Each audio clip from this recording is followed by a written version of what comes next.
So in today's video, I'm going to talk about the 5 things I learned from my 5 host families. Yes, you heard right, 5 host families. So the reason I say I had 5 host families is because the first one, when I first started my interview process, I really wanted to match with this family. We only had one call. I love the mom, I love the kids, but I had to meet her husband because he was the one that was going to be paying me. He was the one with the money, the whole thing. So he wanted to meet me before I matched. And so I had a call with her, and then she was like, my ex-husband wants to match with you. Wants to meet with you and talk to you on the phone, that whole thing. And so I was like, okay, cool. Guys, the minute I got on a call with the husband, we were speaking, we were talking, whatever. And I was like, I don't feel comfortable with this with this situation. Now, I must say that I was gonna do 1 week by the mom, 1 week by the dad, meaning I was gonna stay with this dad too. And I'm a praying woman. I pray to Jesus, and I believe in trusting your gut. I'm not sure what would have happened, but there was just something about that call. And the mom and the dad were there, don't get me wrong, but I was like, there's just a vibe. I didn't know how to say it, but I was like, something in my gut was like, no. I went from being 101% yes to no. And then when I spoke, I didn't even tell my mom or tell my best friend. I just showed him the picture of the family, and I was like, I'm gonna do 1 week here, 1 week with the dad. And they were both like, I don't know, I'm not getting good vibes from the dad. And I was like, oh my gosh, me too. However, the dad taught me this tip that I always tell au pairs, especially au pairs from South Africa. He was like, when you drive, always make sure you on the yellow line. Because he asked me one of the questions, and I was like, I am really nervous about driving in America. It's my first time. We drive on the left side, you guys drive on the right side, just that whole thing, and the passenger seats are different, that whole thing. And he was like, just make sure that when you drive, you must be on the side of the yellow line. And so I was like, oh my gosh, that is great. And that stuck, because every time I drive in America, and I'm always like, well, now I'm better. But when in the beginning, I'd be like, okay, I need to stay next to the yellow line. And so that's how I know it. The driver must be by the yellow line. The passenger is always on the outside. The driver's always on the inside. And so even when I go back to South Africa, that's what I use, because driving, when you go back to South Africa, you can still get confused, even though you've driven there for a while. And so I instantly be like, okay, now we're driving on another side of the road, but the trick is I need to always be in the middle of I need to always be near the middle line. Well, my second host family, they taught me to, and when I say second host family, technically they're my first host family. They taught me to trust myself and to not assume. Because what happened is, when I was telling them this is how I feel, it almost felt like they were not validating how I feel, or they were telling me, no, that's not how you feel. And I'd be like, so I'd say, hey, I feel homesick, or hey, I don't think this match is working for us, and these are the reasons. I always tried giving valid reasons, and hence I tried not to use the homesickness part. Homesickness was at the back. I was like, if I'm going to rematch, I'm not even going to use homesickness. I'm going to rematch and give reasons why I don't think the situation works for us. But they would always be like, no, that's not what's happening. We think this is how it's going. And I'm like, no. They really thought the match was going well. And I was like, no, it's not going well. And so I started doubting myself, and I started questioning myself to be like, am I wrong?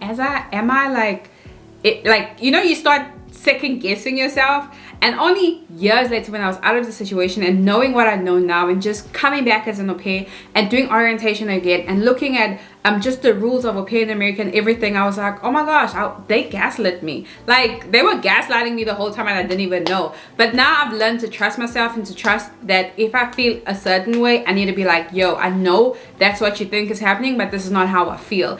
And then to not assume, because another thing I assumed is because, oh, they cook spicy food, they eat all these foods, it's going to be amazing, because I was familiar with their foods from South Africa, and I got here and I was like, oh no, baby, it's a whole different food genre.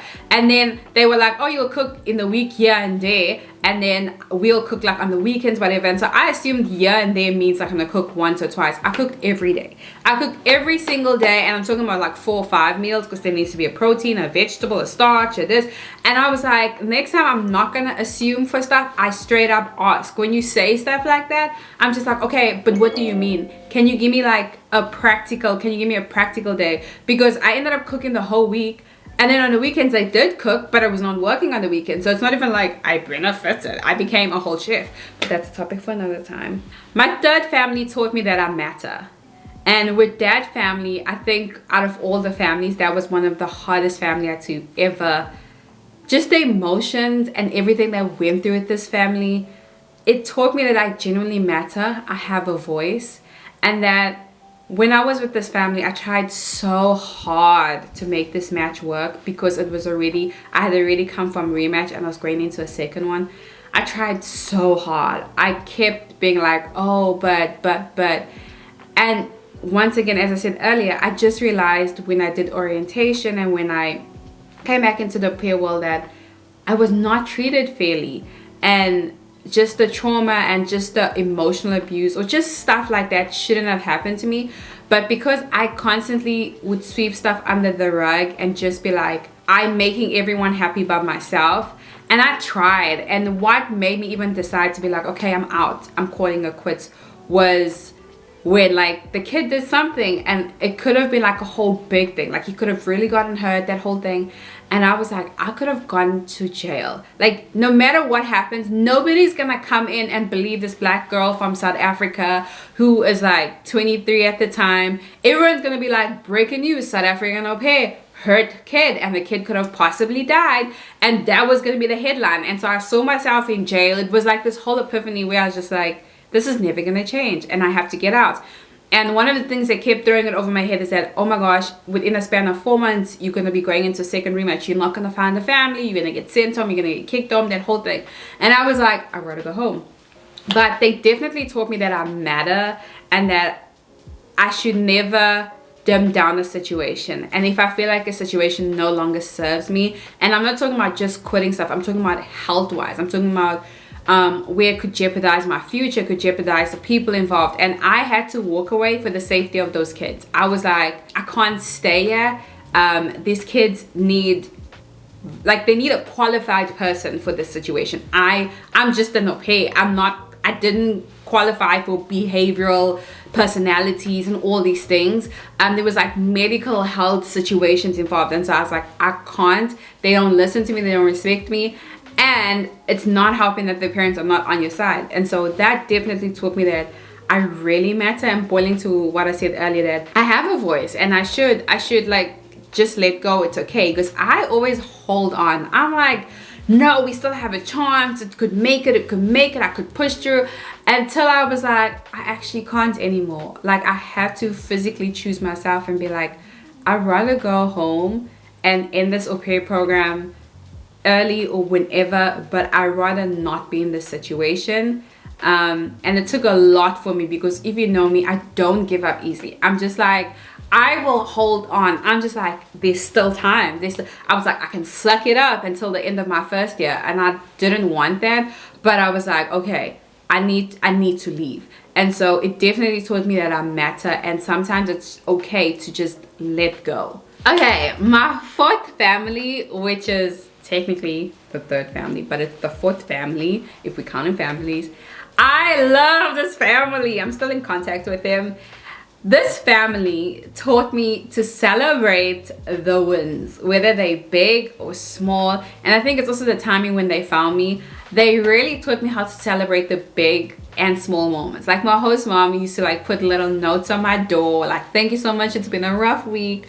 For Valentine's Day, she got me like a bunch of Valentine's stuff. She will just literally send me like, I'm grateful for you texts, or like little Starbucks gifts. And I'm like, I loved that. I was just like, this is so cute. I was never that person before. Funny enough, I think that's the reason why when I went back for 2 years in South Africa, I threw and like helped people, but majority of the decision making came from me. About 9 events. That was a lot. It was like baby showers, birthdays, baby showers. It was like the most events I've ever thrown in that year, in those 2 years in fact.